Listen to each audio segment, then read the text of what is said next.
Assalamualaikum warahmatullahi wabarakatuh. Saya Castro, Magister Pendidikan, Kepala SDN Kaliasin 1. Kali ini kita akan menyaksikan testimoni dari Bapak dan Ibu Guru serta siswa-siswi SDN Kaliasin 1 terkait dengan perjuangan mereka ketika mereka melalui masa pandemi ini, pembelajaran dengan berbagai macam teknik. Mereka melalui 3 fase, yaitu secara daring, luring, dan hybrid learning. Untuk lebih jelasnya, mari kita lihat video berikut. Assalamualaikum warahmatullahi wabarakatuh. Perkenalkanlah, saya Heri Asmaji, mengajar di kelas 6A. Perkenalkan, nama saya Bapak Sutino SPD, saya mengajar di kelas 6B. Perkenalkan, nama saya Muhammad Tijam, memegang anak kelas 6C. Nama saya Beno Siswanto, saya ngajar di kelas 6B. Nama saya Muhammad Mansur. Jadi kita mengajarnya secara Zoom pada waktu itu. Luar biasa, dengan daring, full daring, dengan hybrid learning, dan juga yang ketiga itu dengan sekarang, yaitu sudah ada PTM. Jadi ini pengalamannya luar biasa, ya dengan 3 fase itu, ya ibaratnya bisa dibilang metamorfosis juga ya, berubah-ubah. Tentunya ini suatu hal yang luar biasa. Nah, semangatnya anak-anak ini mengimbangi dari gurunya untuk pembelajaran seperti itu, ya sangat luar biasa juga. Pengalaman, ya kapan hari pertama kali masuk PTM yang 100% itu harus standby guru kelas 6.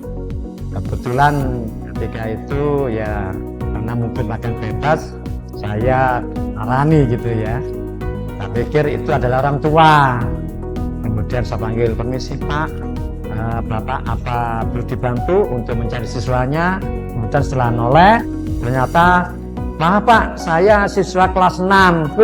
Siswa kelas 6, waduh ya maaf gitu. 6 apa? Ternyata 6C.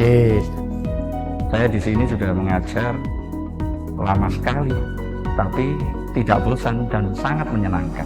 Sebelum pandemi kan saya awal kelas 6 ya, di kelas 6 itu semester 1 belum pandemi, semester 2-nya pandemi, yaitu Februari awal Maret langsung break. Nah, jadi itu mulai adaptasi, ya itu yang asik itu ya. Pembelajaran Zoom tadi, maka mengajak pada Bapak Ibu Guru yang lain untuk lebih giat untuk mengadakan perbaikan-perbaikan. Materi kita yang sampaikan pada anak itu jangan sampai terputus. Kita bisa ketemu interaksi walaupun hanya melalui layar. Nah, itu tadi itu duga. Yang kedua, anak-anak pasti itu membutuhkan suatu biaya, terutama untuk kuotanya, mungkin untuk HP-nya, apalagi sudah ada paketan, dan juga kalau kami mungkin waktu kita sudah ada WiFi. Alhamdulillah semuanya berada dengan baik, apalagi setelah Zoom baru dinas pembelajaran itu dengan hybrid learning. Nah, ini tambah enak. Kenapa hybrid learning? Karena ada interaksi, tapi semuanya insya Allah karena dukungan dan kerjasama antara kami dari pihak sekolah dengan orang tua bisa sejalan. Ya tentunya kendala pasti ada. Anak-anak waktu pertama kali masuk itu pasti ada adaptasinya.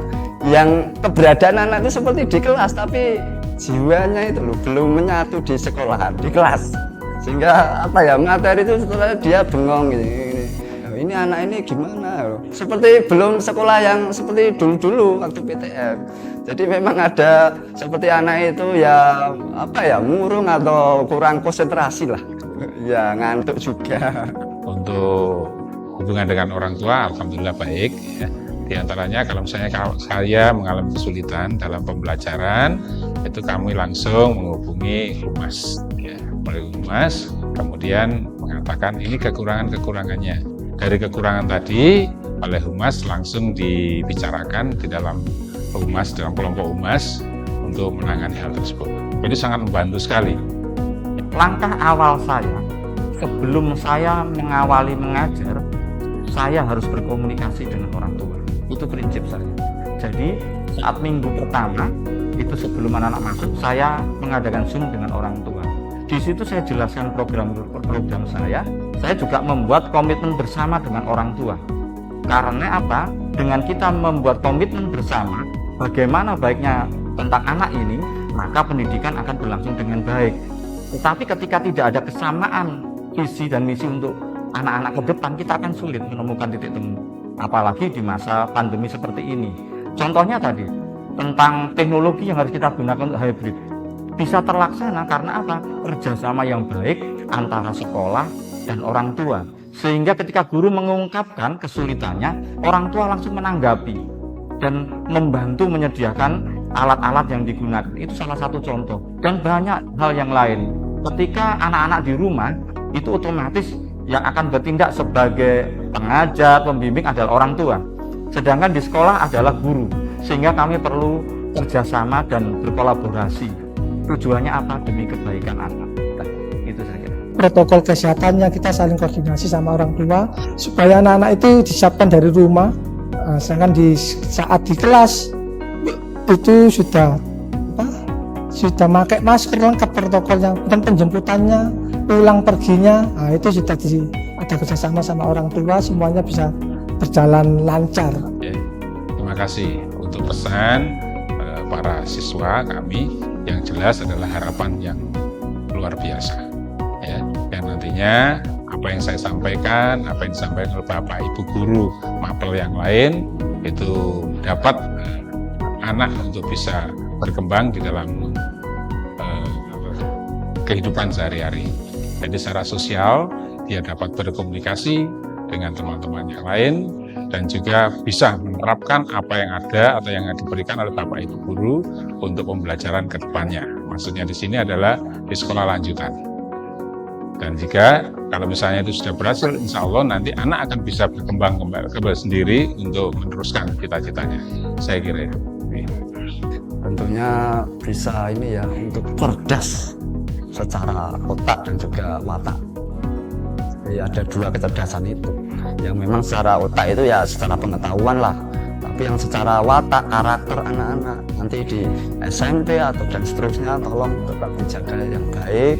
Karena di zaman globalisasi yang era modern ini tentunya banyak sekali pengaruh untuk anak-anak. Harus bisa menselektif apa-apa yang harus bisa dilaksanakan, apa yang dijauhi. Dan juga tentunya bakti kepada orang tua pasti, dan juga ibadah jangan sampai dilupakan. Seperti itu. Terima kasih. Harapan yang lebih itu monggo untuk para orang tua dibutuhkan kerjasama yang luar biasa, bahwa kami dari para pendidik yang di SDN Kaliasin 1 tidak serta-merta bisa langsung bisa, tapi kalau orang tua mendukung dengan luar biasa, insya Allah akan terjalin dengan baik, mengantarkan anak kita yang lebih luar biasa dan oke. Kan gitu. Untuk anak-anakku semuanya, jadilah pribadi yang baik, pribadi yang menyenangkan, dan pribadi yang membanggakan. Kenapa saya bilang begitu? Kalau saat ini kalian bisa bersekolah, disenangkan sama orang tua, suatu saat tugasmu adalah menyenangkan orang tuamu, menjadi anak yang bisa dibanggakan orang tuamu. Itu saja, tolong bisa dilakukan. Tetap semangat, kalian merupakan penerus generasi bangsa ke depannya. Jadi kalian tetap semangat belajarnya. Semoga kalian semuanya nantinya cita-citanya tercapai dalam waktu mungkin ke SMP negeri, SMA negeri, mungkin ke perguruan tinggi. Semoga sampai S1 nantinya kalian bisa menjadi orang-orang sukses, tidak lupa sama teman-teman kalian, sama orang tua, sama guru-guru kalian.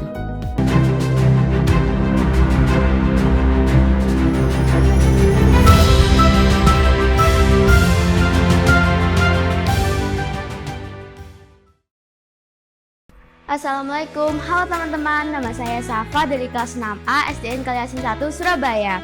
Hai, perkenalkan nama saya Bintang Robi Fadila dari kelas 6B. Halo teman-teman, perkenalkan nama saya Raisya dari kelas 6C. Halo, perkenalkan nama saya Niken dari kelas 6D. Hai, perkenalkan nama saya Raisya Nabila Perdana dari kelas 6E. Kelas 1 saya diajarkan Bu Wiwi. Bu Wiwi itu orangnya itu baik, kalau Bu Dia itu orangnya baik, terus suaranya itu menggelegar banget. Pak Firman ini paling favorit aku. Kelas 4, Pak Firman ini orangnya asik, kalau lagi ngajarin aku tuh emang bener-bener enak banget sih. Kalau Pak Heri ini, Pak Heri orangnya seru. Dari kelas 1 itu Bu Wiwi, meskipun sudah tua, tetap cantik. Guru kelas 2 itu Budia.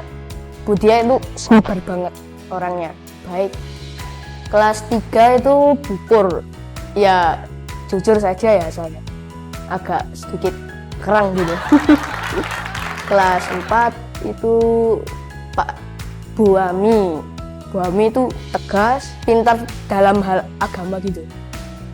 Kelas 5 itu Pak Chandra, orangnya itu enak banget, sabar. Nah, kelas 6 ini Pak Tino, orangnya disiplin dan apa itu namanya, bikin soal itu mesti semangat. Pagi-pagi dikasih ceramah atau motivasi. Wali kelas saya pas saya masih kelas 1 itu Bu Wiwi. Dia tegas cuman baik hati. Untuk kelas 2 itu Budia. Budia ini guru yang membuat mental saya. Kelas 3 itu Memtri. Memtri ini tegas, tekun, cuman sama baik hati. Kelas 4 dan 5 Bu Chelsea. Bu Chelsea ini lebih ke seorang kakak daripada seorang ibu. Pendekatannya dengan kita itu seperti seorang kakak. Jadi kita tuh satu kelas seneng gitu dapat Bu Chelsea. Untuk kelas 6 dapat Pak Tijam. Pak Tijam ini baik banget dan nggak tegaan. Jadi kalau kita ngelakuin sesuatu itu cepet dimaafin tuh. Jadi gak mau gak cepet marah gitu tuh.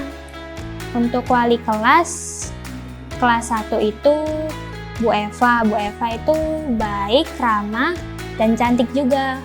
Kelas 2 ada Pak Chandra.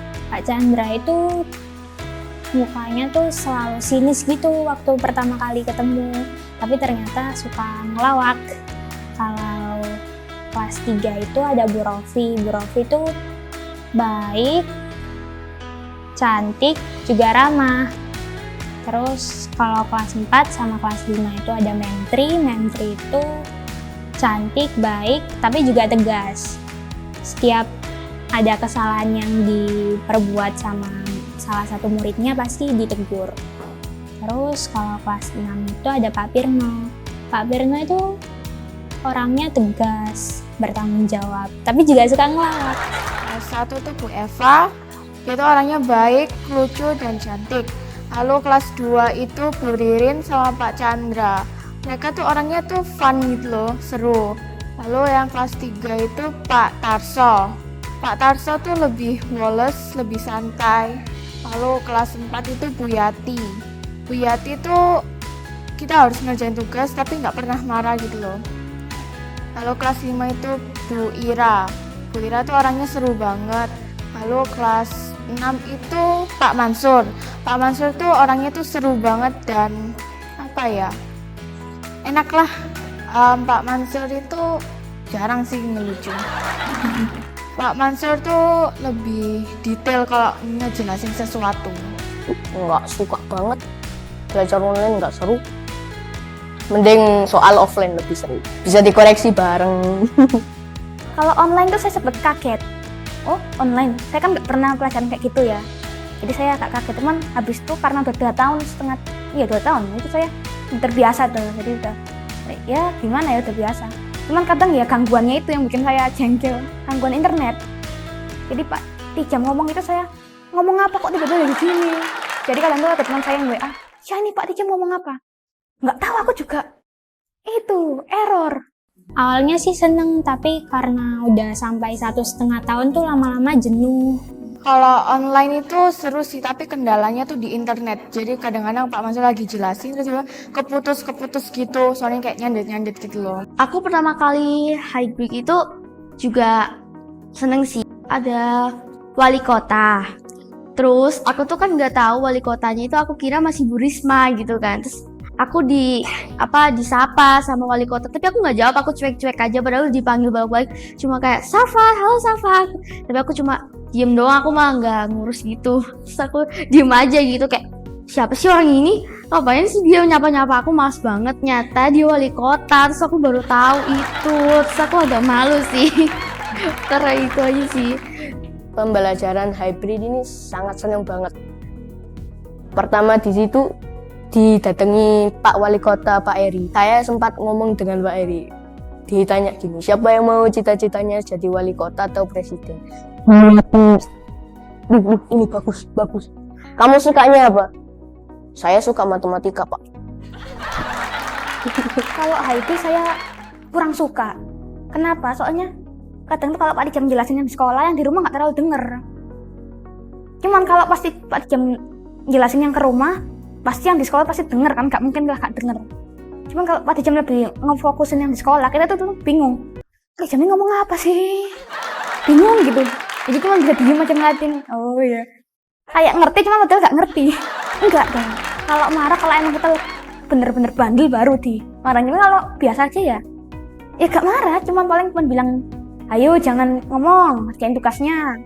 Ya udah, diem aja. Baik hati. Ini kita tuh mesti, ayo anak kalian tuh udah kelas 6. Kalau kalian nggak ngerti, kalian Pak Dijam yang dimarahin. Jadi kalian kalau nggak ngerti tanya, oh talah. Jadi kita itu kadang tuh kalau nggak tanya itu kasihan Pak Dijam, tapi kalau nanya itu kadang tuh agak malu, takutnya kata-katanya tuh kurang deh. Takutnya Pak Dijam tuh nggak ngerti kata-kata kita. Kalau hybrid itu lebih senang di sekolah karena vibes-nya beda aja gitu. Terus habis itu kalau hybrid, aku kan kebetulan ikut yang online, jadinya sama aja sih rasanya kayak yang online. Enaknya PTM itu ketemu teman-teman, terus pelajaran itu lebih jelas gitu kan. Soalnya soal-soal offline-nya lebih banyak. Ada PR, lebih seru setiap hari lagi. Sama teman main, tapi nggak nentu sih. Soalnya pas pulang itu langsung dijemput semua. Kalau PTM pertama saya untungnya bisa bangun agak tenang, soalnya saya dapat shift kedua. Nah mulai minggu ini saya sempat obrak-abrik soalnya shift 1 pagi. Jadi saya tuh kalau bangun, mata masih tutup aja. Kalau siang kan masih bisa tenang-tenang sebentar. Seneng banget soalnya setelah 1,5 tahun akhirnya bisa ketemu teman-teman lagi, terus bisa belajar langsung, bisa ngelihat sekolah gitu di kelas. Soalnya ada teman-teman, jadi kan kita ikut ceria gitu. Kalau di rumah bawaannya males karena nggak ada teman. Kadang juga bercanda-bercanda. Dulu kan ada tuh jogetan yang lagi viral. Entah apa yang meras. Itu biasanya sama teman-teman. Kalau PTM ini enak Di perpustakaan. Kalau saya ke perpus itu biar nggak bosen gitu, bisa baca-baca. Jemputnya lama, kadang-kadang setengah jam, kadang-kadang 1 jam. Sama kayak dulu masih kecil itu, kadang pernah dijemput jam 2, pulangnya jam 10, pulang jam 2, kelas 2 ya, di perpus. Untuk papa-papa, mama-mama saya pesan jangan lama-lama jemputnya ya, nanti anaknya keleleran kemana-mana, diculik nanti. Pot-pot saya yang paling saya suka itu di Gazebo sama di perpustakaan. Di perpustakaan tuh dingin dan tenang gitu tuh. Sedangkan di Gazebo soalnya saya dulu pernah ada tugas kelompok mesti di situ. Perpustakaan karena nunggu dijemput itu selalu baca-baca buku di situ. Untuk papa-papa, mama-mama saya pesan jangan lama-lama jemputnya ya, nanti anaknya keleleran kemana-mana, diculik nanti. di lapangan soalnya kan kita bisa bebas ngelakuin apapun gitu loh. Kita tuh ngobrol sama teman-teman, iya sama nunggu dijemput sih. Untuk papa-papa, mama-mama saya pesan jangan lama-lama jemputnya ya, nanti anaknya keleleran kemana-mana, diculik nanti. Di sekolah saya kelas 3. Terus saya senang soalnya dipilih sama Memtri untuk ikut lomba yel-yel. Dan kenapa saya suka? Soalnya saya pernah masuk ke Gerahadi tuh.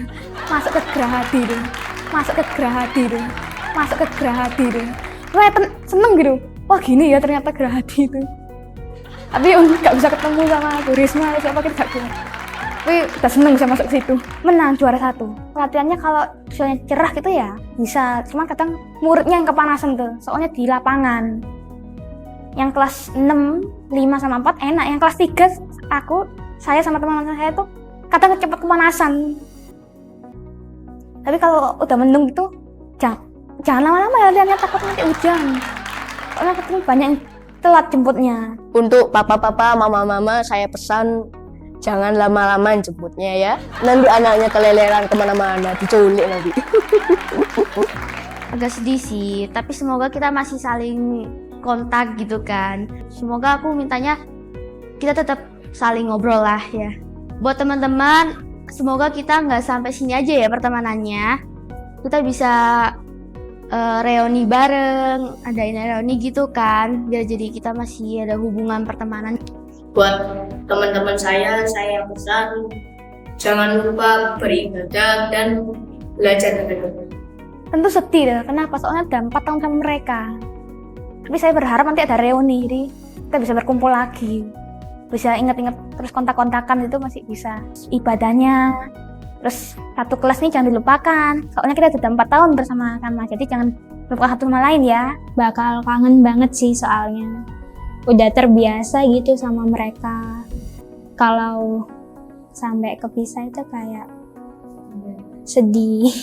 Halo teman-teman, semoga nanti meskipun kita udah pisah nggak bakal kayak asing gitu, tetap saling nyapa.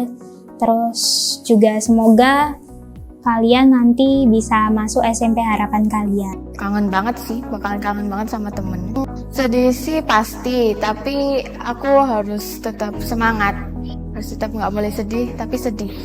Teman-teman moga-moga nanti tambah sukses, terus tambah pintar. Untuk sekolah, pesannya semoga prestasinya semoga makin meningkat. Ekskul renang harus ditambahin sih, biar makin populer gitu lagi. Untuk sekolah misalnya semoga lebih berkembang, lebih sekolah yang lebih modern lagi. Untuk Kaliasin 1, semoga prestasinya bertambah dan murid-muridnya juga prestasinya tambah banyak. Untuk ibu bapak guru, saya jangan dilupakan ya. Sebentar lagi saya sudah mau SMP, jangan dilupakan. Terima kasih sudah menyaksikan video tampilan dari testimoni guru dan siswa kami. Harapan saya semoga anak-anak nanti akan menjadi pemimpin-pemimpin Indonesia sesuai dengan cita-cita dan keinginan orang tua, serta akan membangun Indonesia menjadi yang lebih maju. Terima kasih. Wassalamualaikum warahmatullahi wabarakatuh.